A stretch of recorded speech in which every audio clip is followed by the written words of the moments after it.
So hello everyone, myself Pirevrat and welcome to our YouTube channel Helpful Techniques. So guys, in our previous video or in our last video we discussed about the DDL statement, like how to create the table or what are the various methods or the ways to create the tables. So if you have missed that video, the link is there in the description. You can go there and watch the previous video. So today in this video I'll be discussing about what are the, like, how to create, once we have created the table, how to insert the data or records into the table, right?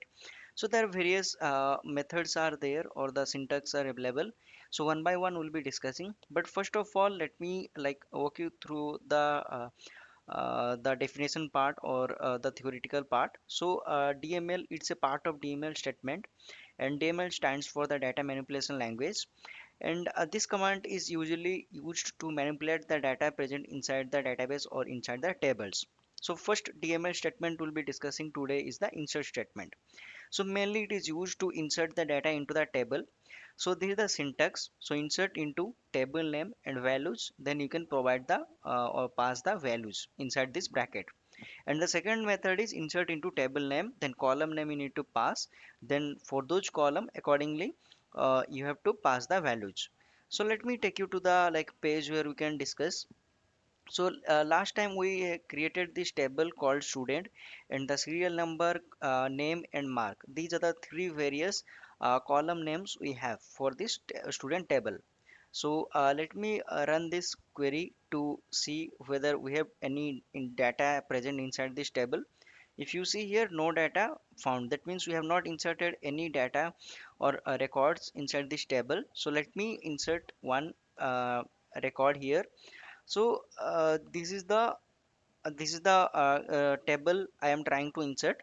So this is the roll number or the serial number, name and the marks. So suppose three records I want to insert. So I'll be inserting one record. So accordingly you can insert for the remaining records or the remaining elements, right? So the statement is insert into the table name student. Then you have to pass the values.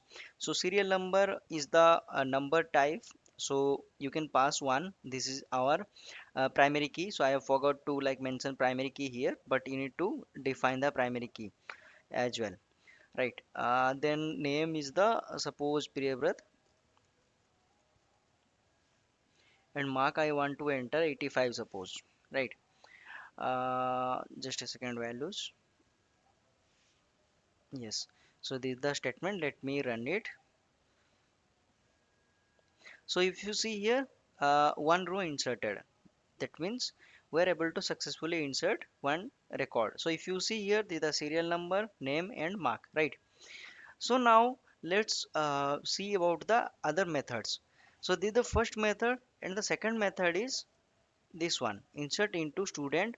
Then you need to pass the column names, suppose a serial number I want to insert, and the name and the mark, right? So here I have not defined any primary key, I forgot to define. So if I am keeping one here, it will take, because there is no such primary key, but we don't need to do this. We need some separate records to be inserted. Suppose this person name is Sandeep, and his score is 95 suppose, right? And I want to insert. If you see, one new record will be inserted. If you see here, that means totally two records I need to see, or it should return two records. So uh, if you see here, two records has been returned, that means we are successfully able to insert. So you might be thinking that what is the, if we directly can insert the records into the table like this, then what is the use of like defining the column names first and inserting the values for those columns? So think, just now we are having three columns, right? sometimes we'll be having more than 3 columns or the 10 columns or the 20 columns for one table. In the real time situation, there will be having more number of columns inside one table.